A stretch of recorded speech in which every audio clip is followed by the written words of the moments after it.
protein coach at Healthy Round Rock Weight Loss alongside with Dr. Dinner. And today we're going to talk to you about vitamin D, the importance of vitamin D, and tell us a little bit about it. All right, well, this is a big one. This is a big one. There's a lot of nutrients some major nutrients like magnesium that a lot of people are deficient in. We'll talk about that in another video, but vitamin D is one of those big ones.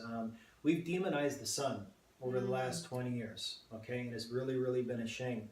And so everybody's talking about staying out of the sun, putting your suntan lotion on, which is carcinogenic. We won't go into that one right now, but nonetheless, the reality is that we need vitamin D, and when we stay out of the sun and we don't take our walks, we are separating ourselves from nature. We're getting plenty of light from these fluorescents that are over us, but if you're not taking your walk in the morning, exposing your optic nerve to the sunlight, it affects your circadian rhythms, but you're also depleting yourself from vitamin D. Vitamin D does so many things for us. For the ladies, this will be a good one for you because it helps maintain the integrity of the skin, okay? It also helps our immune system. It improves our digestion, so when people have constipation, vitamin D can be playing a role.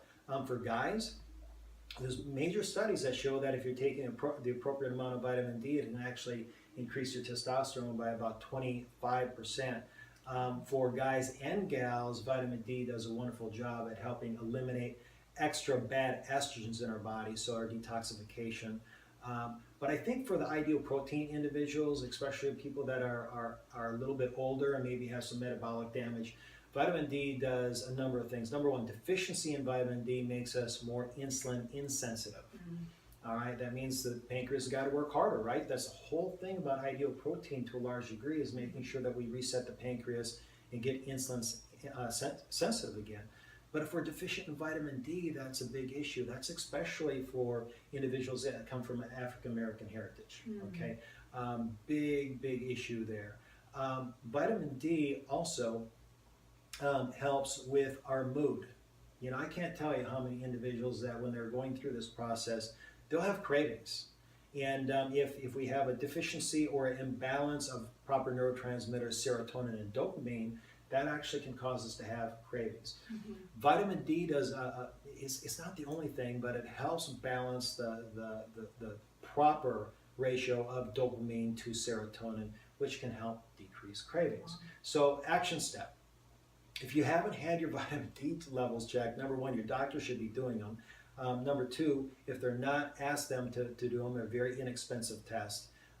And it just can open up a whole window of another layer that we can help you with to help you reach your optimal goal. So get that test done, give it to your coach, and then get it to your doctor if necessary, and get the proper advice. So do you recommend over the counter, just taking pills, or what? How do you recommend just sunlight, or should we be taking supplements as well? Sunlight, first of all, in contact with nature, sunlight first thing, okay? But most of us, that's not going to be sufficient.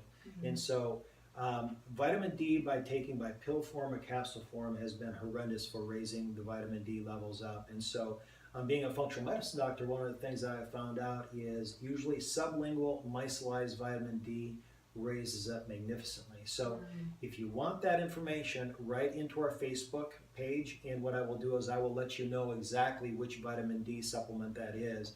Very inexpensive, few drops depending on your situation, either 1 to 3 to 4 drops on your tongue, but we need the test first, and just we'll let you know the supplement. It's a great supplement. It works very, very well. Awesome. All right, Judy, thanks for the question. We'll talk to you guys later.